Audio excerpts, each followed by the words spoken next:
I feel like sometimes there's, from a parent's perspective, it's like, yeah, I had times where I made these errors, right? But the perception is like I did this all the time type of thing.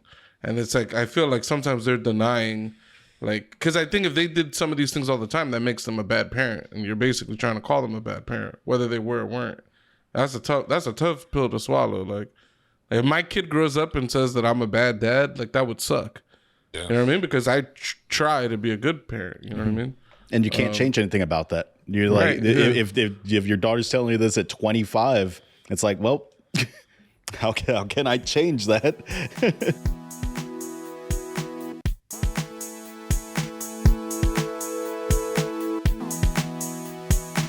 All right, well, ladies and gentlemen, for our final topic, a little bit lighter topic, not so hard in the drugs and stuff, but it's a good one.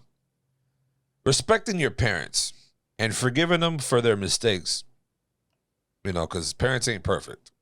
You know, especially me being a parent now, I know I'm not perfect. I'm learning every day new things, new ways to improve things, and as a father and teaching wise. So, what do you guys like? What do you guys think about respecting your parents and their mistakes? Do you think there are things that your parents cannot come back from? Like there are things that happen in your past that are too, yes, that go too far. That are like, I can't forgive them for that. How do you work through those things? Yeah, there's cutoffs. Everybody has a. I think you lop those people out of your life, unfortunately. Not usually my answer. I think having a family and all that kind of stuff is important for most people, and it's beneficial to most people. But like, if you got a parent that like sexually molested you as a kid, like I don't see how you're coming back from that one, like in a healthy way. Or a parent that like physically abused you and, you know, things in your siblings, things like that. You know, some dude beating on your mom every day. Like I would have a very hard time being cool, you know, with a parent like that. Yeah, I think it's possible to maybe you as an individual, maybe you can work up to forgiveness of that situation. I don't know that for me, if I were able to do that the relationship would ever be what I would consider like a normal, healthy relationship. That would be like you get a 10-minute call every week or something. Like there would be like heavy limits. Do you feel like maybe drug abuse, stuff like that is more mild? It could be like excused, or you think you could work through that?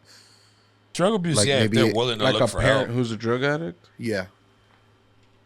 If they're if they're willing to get help and change for their kid or whatever, yeah, I mean, you can come back from it. But if they're just constantly doing the same shit and nothing's changing, at some point you have to just be done with it. You know what I mean? Like, just like, I don't know. I think it doesn't matter what the relationship with the person is. If you have a person that is just bringing nothing but toxicity into your life, as Pucho said, chop them up, cut them right out of your life. Yeah, I feel like with drug abuse is a little more difficult because it's like a thing that has a hold over a person. Mm-hmm. And like I don't really agree with like the characterization that Tony's saying is like I don't know. Like if you're just not getting help and you just keep doing the same thing, it's like, well, fortunately it's not that simple for drug addicts. Like it's not like they could just wake up one day and stop. Like that doesn't work that way for a lot of people that are on drugs. Like there's a lot of trials, there's a lot of attempts, there's a lot of failures. Like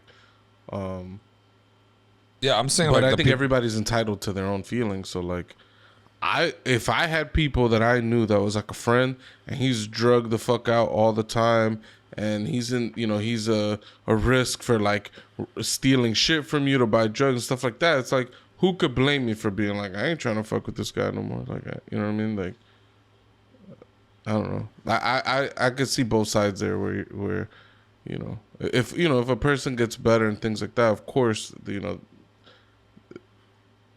it seems like, you know, you should be able to like, you know, look past certain faults. But I mean, if somebody chose not to, I wouldn't blame them. Like they're the person that's dealing with it. Like a parent that's not there, that wasn't there for them and all that kind of shit. Like, I don't know. No, yeah, and I was mostly saying like when I said like seeking help and stuff. There's some people that don't want to help. They'll tell, nah, I ain't doing that shit. Fuck, I don't need that. Those are the type of people I'm talking about. Like, I get it. Like, Yeah, but like they might people feel who are like that hooked- way because they're hooked. Like, But no, I know. But people that are hooked, some of them, you see them wave back and forth, and like, you know, and I understand drugs changes somebody's mindset to a point where they're not thinking straight or you know, aggressively or whatever, or very defensively when people ask for them to look for help. But still, though, it's like at some point you have to cut these people off. Like, everybody's cutoff is different. You know what I mean? Your cutoff obviously is abuse, molesting. You just, nope, that's done with. You know what I mean? Some people won't see that like that. Some people be like, no, he was, you know, he wasn't fucked up. He's seeking. He's this and that. You know, but I would cut off a parent for maybe lesser offenses. Like, you know what I mean? Like, if you just don't know how to speak, or like not speak, but like just don't know how to interact, and just always just toxic, and not just an abuse way, not on drugs, just not giving a shit. Yeah, I'll cut you off too. Like, fuck out of here. I'm not dealing with that shit. Like, for anybody who just constantly brings that headache to you, your mother, your father, or whatever, fuck out of here. Like, even if like one of your fathers or mothers were never around, then all of a sudden your life's good and they want to come back around, that's a hard choice for you to decide whether you're not, like, you should deal with them. Me personally, I'd be like, nigga, I didn't need you those 15 years. Fuck out of here. I don't need you now. I don't need your attention. I don't need your affection. I don't need none of that shit. If you feel bad, live with the decisions you made as a human being to not fuck with me. Simple. That's how I would feel. Everybody's different, you know what I mean? But yeah, I ain't out here looking for your fucking handouts now. Yeah, I think that's very harsh, but I think, especially with parents, going back on the topic, like respecting your parents and forgiving them and things that are forgivable. I think a lot of the stuff that we go through with our parents when we're kids and stuff, a lot of this stuff could be forgiven. And I think we also pick up some toxic habits like growing up. And I think one of the best things I did was I kind of looked at myself. It was like 29, it was like 29, 28. It was when it started happening. And I really started to dissect myself and say, you know, why is the relationship with my mom and my dad the way it is? And really started to look at myself like, am I the issue here?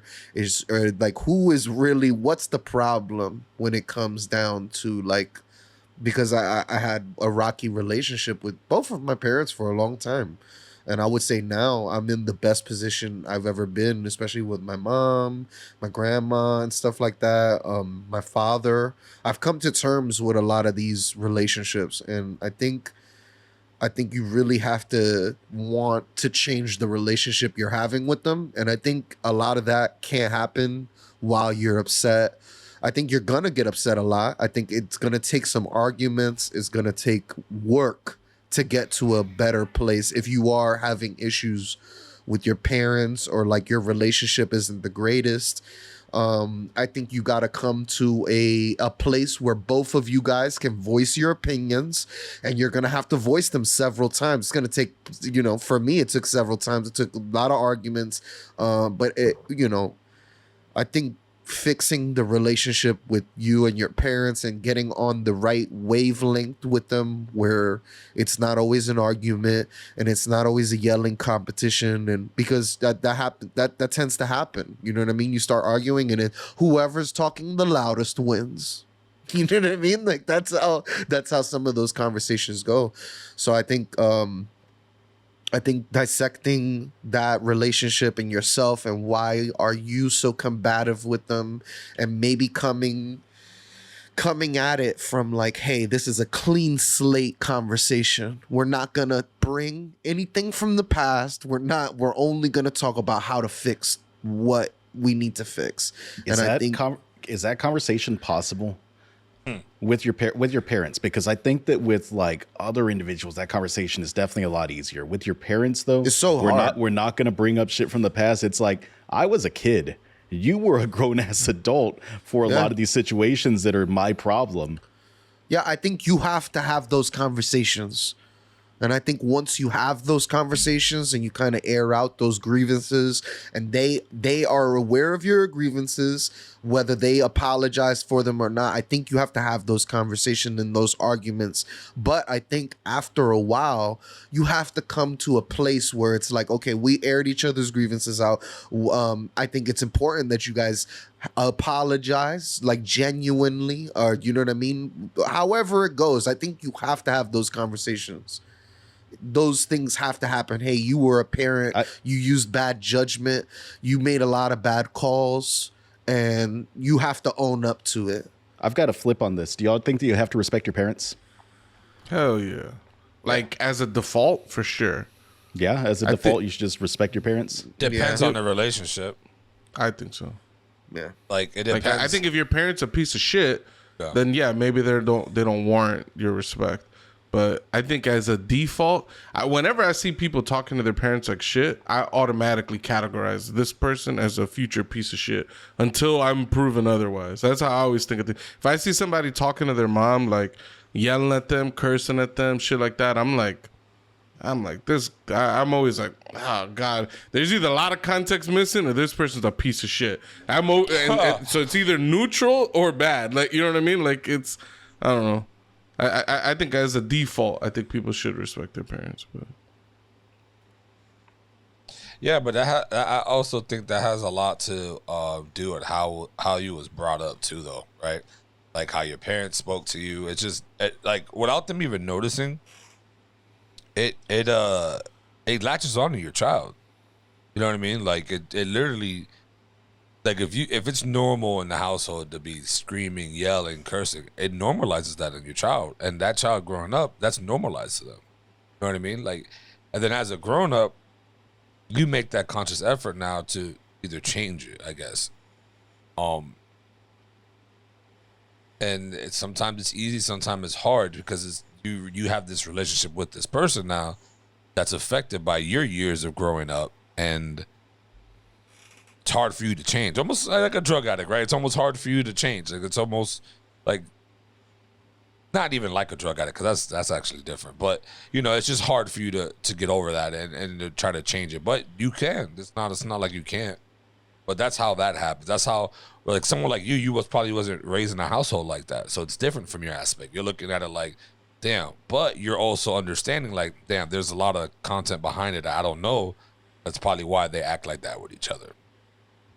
Yeah, as far as like the respect, I don't know, man. I think if you got your two parents in the house and they're paying bills and they're taking care of you and they're feeding you, I don't give a fuck. I don't care how they talk to you. I think if you talk to them like a piece of shit, I think that makes you a shitty person. Unless, of course, there's a lot of context missing. I can't get behind the part of it. It doesn't matter how they talk to you. If you talk to them like that, No. Tony's saying that like if you grow up in a household where people yell at each other and people like my parents cursed my entire life, like right, and so we grew up cursing. Like, you know what I mean? I've been in trouble since a little ass kid for having a potty mouth or whatever, like in school and shit like that. It's like, sure. Yeah, you're going to pick up the habits of your parents and stuff like that. I ain't never cursed at them. Not one. Like, I've never spoken to them like that. I was going to say, like, that's kind of similar to me. Like, my dad's a truck driver. My dad can swear like no one else. He has reserve swear. He's got weird swears. He smashes his hand with a hammer sometimes, and he yells San Antonio, which is just a fucking city. Like it's just a city down the road. But the way that man says it, it's a full-on swear word. That's a 4-letter word when he says it. So I swear around my parents a lot. I swear in front of my parents a lot. I don't swear at my parents. Yeah. But some people would define that as me not having respect for my parents. Yes. Yeah, sure. I've got lots of members of my family that would define that as me not having respect for my parents.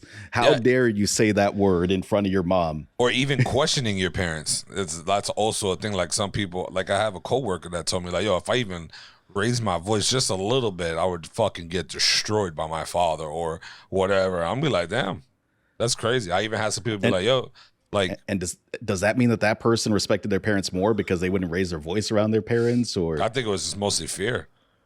Right. I think especially as a father, when you have a young man, teaching them to respect women and like not get, check yourself when you are talking to a woman, because this is, you know what I mean. I think the relationship young men they have to learn that they'll try to challenge their mother, like if their mother is one of their siblings in a way. And I think you see that a lot in like single parent situations. You see the child challenging the mother a lot because they need that other parent, whether it be woman or male.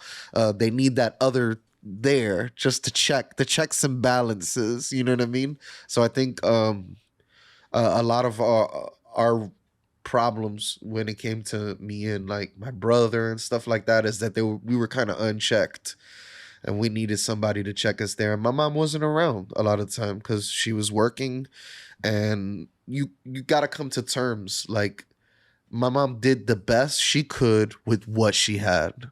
And like, yeah, that means that a lot of things for me didn't happen, but she made what could happen. And I have to just be okay with that. And that's something else that I learned. Like, you can't change your past. Like, no matter what, there's no changing it. Your past is your past. It's never going to change the outcome. But, you can talk to them about it and say, hey, when this happened, it really sucked. And when this happened, it made me feel this way, and kind of hash those things out. And I think it leaves you in a better place. I think if you can talk, I think getting your parent out of the denial stage is hard, because it's very denial based. Oh no, I never did that to you. Oh, you felt some type of way. Like they'll feel offended that you could ever feel this way about them. But I think getting past that denial stage, and I think even you as a child need to get over the denial stage, where maybe you have to get over this. You kind of gotta get over this, but you can't get over it without talking and hashing it out. From another perspective, though, kids have a weird fucking memory. Like, I worked with kids for a while. I obviously grew up around a bunch of friends. I'd had friends where I've never seen their mother whip on them ever. And maybe their parents had hit them a few times, right?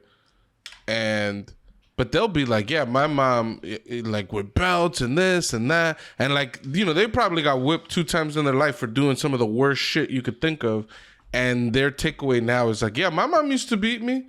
Like that, like, whereas, like, I've been around people, I've seen their mother whip their ass on a weekly. You know what I'm saying? Like, and I'm like, I would think, all right, this person gets beaten, this person doesn't. But, like, from a kid's perspective, they would have the view, like, yeah, my mom whipped on me all the time. And it's like, I think I feel like sometimes there's, from a parent's perspective, it's like, yeah, I had times where I made these errors, right? But the perception is like, I did this all the time type of thing. And it's like, I feel like sometimes they're denying, like, because I think if they did some of these things all the time, that makes them a bad parent. And you're basically trying to call them a bad parent, whether they were or weren't. That's a tough pill to swallow. Like, if my kid grows up and says that I'm a bad dad, like, that would suck. Yeah. You know what I mean? Because I try to be a good parent. You know what I mean? And you can't change anything about that. You're like, right, if your daughter's telling you this at 25, it's like, well, how can I change that? Yeah, no, and also too, like, with forgiving your parents, like, I've dealt with a lot of shit. Like, my parents went through a divorce and shit because of personal reasons among themselves, and they were getting close to getting a divorce. And that shit sucks, bro, because it's like, like my dad coming to visit and shit on the weekends or whatever. It's like, sucks. Like, damn, why are you leaving? Like, you know what I mean? Like, in my head as a child, it's like, mad at my mom for, like, my dad just taking off. You know what I mean? And, sorry. And that shit, like, people don't understand, like, some weird way that kid is registering that shit, and he's going to pick on somebody and hate somebody for it. You know what I mean? Without even knowing. It's just like, and that's something that, obviously, as a kid and now an adult, how I see how that affects me and how I move a certain way too with my parents. But it's just like, that's what I don't want from my kid. You know what I mean? But it's kind of shit now. But you just have to raise them in a way to let them and understand when they're of age to explain things to them and say why things are like this. Because as a kid, I had questions, but I never asked them. You know what I mean? Yeah, and I think that's on the parents, though. Yeah, it's on the Like parents to it sit should down. be on the parents Yep. to explain their situation to the kids, even before you think they're ready to understand it. Because kids they're more introspective than I think people give them credit for. Like they think sure. about things, they wonder, they're concerned about, they have worries, all that type of shit. Like I think if parents split up, I think it's on both of those parents, to co-parent in a healthy manner, not shit. You know how many people I grew up around where I would see parents shit talking each other's, like their other parent and shit like that. It's like that shit ain't healthy at all. Your kids pick up on that.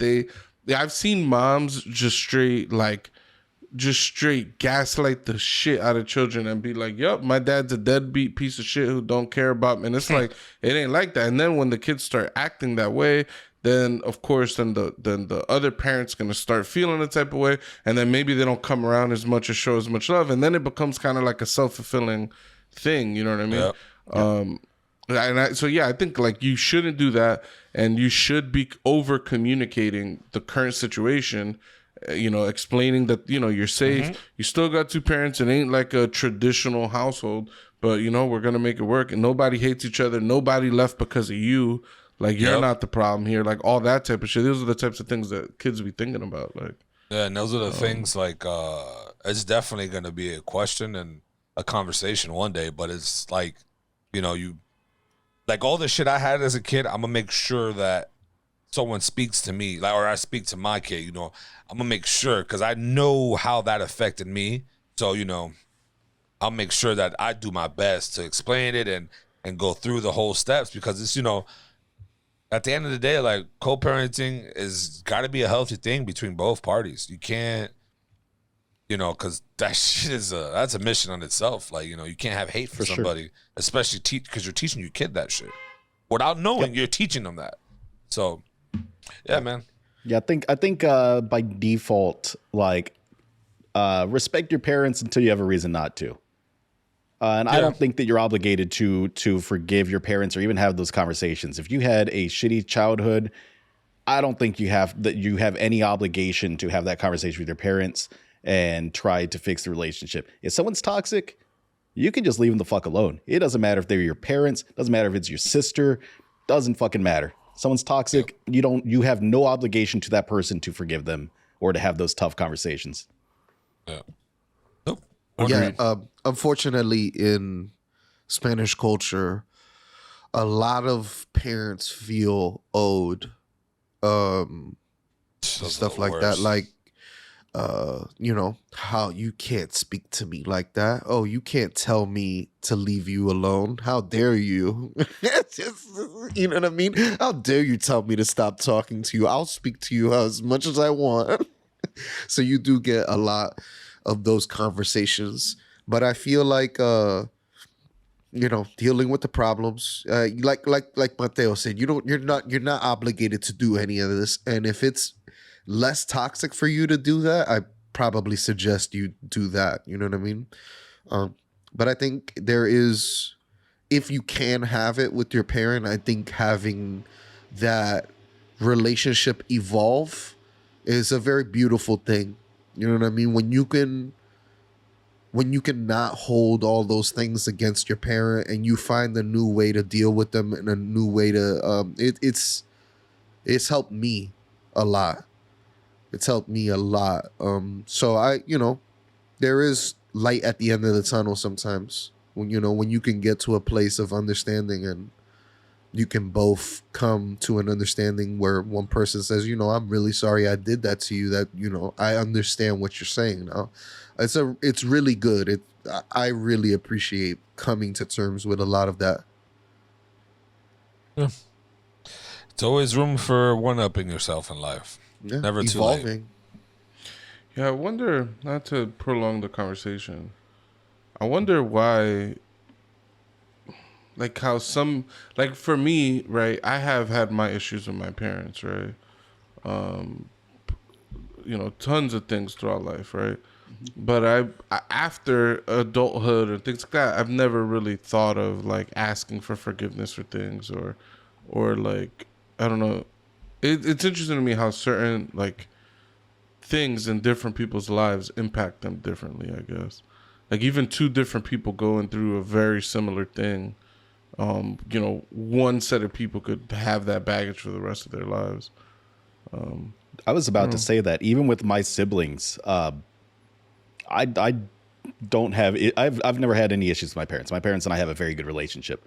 Some of my siblings don't have quite that same level of relationship because of different experiences they had with my parents as children. So it is interesting to see that dynamic that like even with the same parents, you can have two totally different perspectives on how good or bad they were as parents. Yeah, it has to be something like a chemical balance or something in your head of how you process certain actions or reactions. You know what I mean? Like not like, cause if I see something, I'm not gonna react. Doughboy's not gonna react the same way I'm reacting. You know what I mean? Same with you guys, vice versa. It's like certain shit. It's like a filter in your brain. Like shit pass through it all day long, but you know it's just like, well, I'll pick up on this. Oh fuck this. Like that's all it is. It's just. I also think everybody's different, and like, you know, the way my mom treated my brothers were different than the way she treated me. A lot of that could just be because of the ways that we were, you know, like one sibling gets more attention than the other. It's like maybe they needed more attention than another person, you know. I don't know. I don't know. It's like, yeah, like Mateo's point is like, you know, same parents, you know, all these people growing up together, and then you end up with some people that feel like they had great parents and other people that feel like they had shit parents. And it's like, that's kind of interesting to me. I don't know. It seems kind of fucked up. Like, only thing to do is we have to, we're going to do a parent and sibling swap on the One Up podcast. For 1 week, we're all going to swap parents and siblings. To be disastrous. To be interesting. And we're going to rank them. Yeah, I think one thing I've never gotten over, real quick before we go over, was my father when I was like 18 or 19. Like he wasn't really ever in my life. Yeah, I met up with him up here, and he's like, "You're a man now. You have to take care of yourself." And I'm like, I'm fucking 18. I'm like, I just got And he's like, yeah, you have to work a job and pay your own place. And that is not normal at all. Like in any other society or community, I've seen, especially in my job, I've seen 40, 50, 60-year-old, maybe not 60, but 40-year-old people with their grandparent parents. They're like 80 years old. They're helping them move in. They're helping them leave. That job never stops of being a parent. And I think the way that Spanish people particularly view as like, you're 18, you're a man now, I think that shit's bullshit. I think that shit is so destructive to our society. Well, definitely. Though I don't know, I've known you for a long time now, and you before 18 was living like not living on your own, but you pretty much you cooked your own food, you did your grocery shopping some days, you know what I mean? Like you was literally living by yourself, not really, but you were, you know what I mean? So it's like for your father to tell you that shit, especially when he wasn't around for a brief time or whatever. Like, it sucks. It leaves a really shitty taste in your mouth. I would have told them, bitch, I've been a man. That's what you talking about? I've been doing this, bitch. I've been cooking meals. I've been working. I'm going to school. Like, yeah, you went to school. You had a job. Like, you was doing shit. You know what I'm saying? So it's just like for your father who wasn't around, like that's pretty much like a slap in your face. But that's maybe that's weird. It's like maybe that's his brain set of trying to prepare you for the real world. But I've never gotten over that though. That's one of the things that really like bothered me. That's fair. But, ladies and gentlemen, if you've stuck through this episode of ups and downs and different views and different topics, because we're all over the place today on this episode, don't forget to hit the subscribe button, like, share, post with your family, leave comments. Gonna be very interested on you guys yelling at us about that game topic that we had to see if you guys would have guessed it. I can't believe you guys didn't get Resident Evil. I feel like the Resident Evil one should have been so much easier. Hard, bro. Yeah. You know, there was a point in that conversation when it popped into my head, oh, Pooch was talking about Resident Evil. And then Tony asked something that just broke my brain and it vanished. Is that from the 90s? From the 90s? The year 1990. And then he's like, the 90s? It's like, hold up. The chip bag, man. That's gonna be a joke. The chip bag? The Cheeto shit? I couldn't believe that. All right, ladies and gentlemen, always Remember, go one up yourself. Never too late. Peace.